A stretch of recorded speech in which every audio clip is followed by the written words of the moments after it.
As delighted as I was to have trains running so quickly on such an expanded layout, I soon realized that I had a new problem.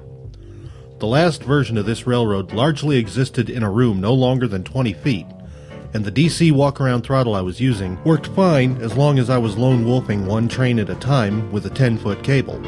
Even the expansions out into the kitchen and beyond could be adapted based on the way that tether was hooked up to the railroad.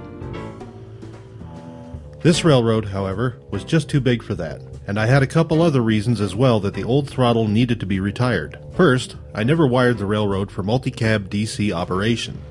The whole thrust of this road's wiring was towards DCC, and thus was planned and executed from the start for that purpose. The original design was small enough in its own right to fit within one power district, and the locomotive facility, always a place for extra wiring for the sake of programming and keeping all of those sound decoders down to a dull roar, had yet to be built. As such, I had no real way to run more than one train at any given time, since all of the track was live from one end to the other. Not that the expanded version is much different. All of the railroad is still live from end to end, but I left myself some options that I will get to as those things arise. The other problem I had was current.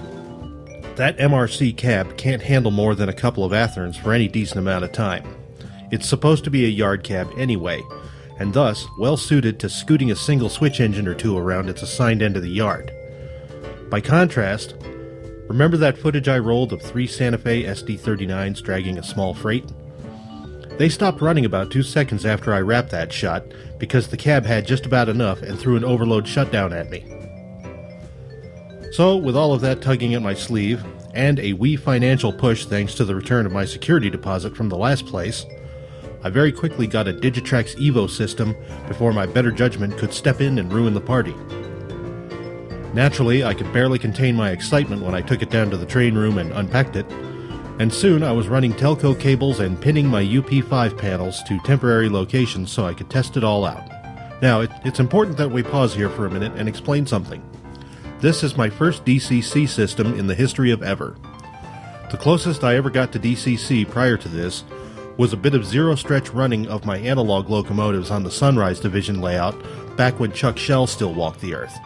Other than that, bubkiss. I am the very definition of a DCC noob. Thus, when I started doing research on DCC systems and how it all worked, and more importantly, what I needed to do to the layout in order for it all to work, I found myself on the Digitrax website over and over. Anytime I was bored or just plain curious, I would read the instruction sheets and manuals for the various components and systems that I found interesting or even useful. After a while, I had a good sense of what could work for my little railroad at a practical level, as well as a fair to middling understanding of how to wire all this stuff up when I finally got it together. To that end, I followed the Digitrax step-by-step setup guide carefully, and zinged a couple of analog engines around the railroad until I decided that I could splurge a bit and at least get a few basic function decoders and get cracking on the basics of programming, consisting, and adjusting basic light functions. This proved to be a wise, if unintended, move.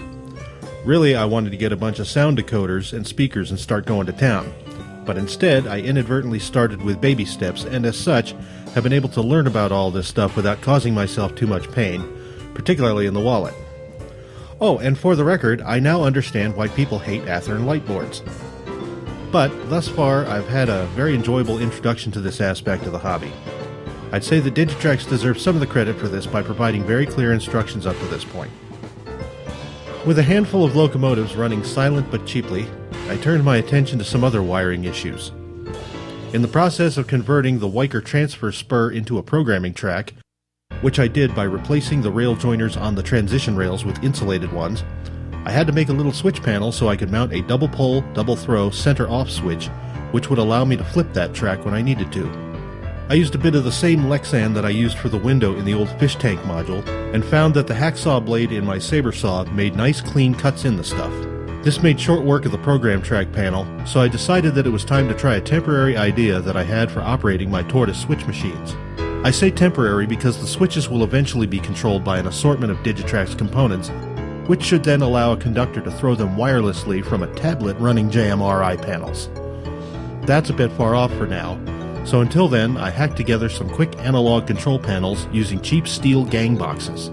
I had a few of these left over from the room lighting install, and it didn't take long to figure out that I could make miniature control surfaces out of the Lexan that could then be mounted to said boxes. it would certainly be better than the little angle brackets that were holding them in place before. I cut the individual pieces to size and then marked and drilled the mounting holes. I used my countersink bit to slightly bevel the edges of the holes, and then the back side of each was trimmed flush with a hobby knife. This does make the final hole a tad larger, so don't drill too deep. I then rounded the sharp corners with a sanding block and used 1/4-inch masking tape to lay a track schematic in reverse on the back of the part. I sprayed this with black paint, removing the masking shortly thereafter, and when that was dry, I sprayed the back of each panel with silver paint. This gave me a nice clean diagram on the front of each panel. Next, I drilled holes for the switches.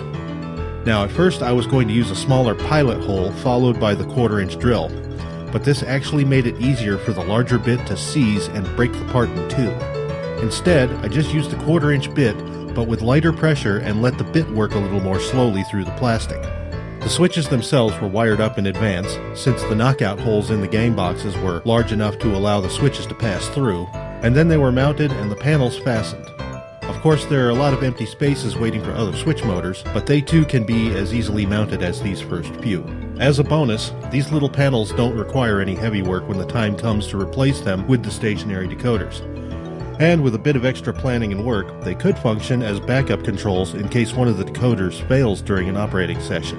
But that's another story for another time. Thanks for watching.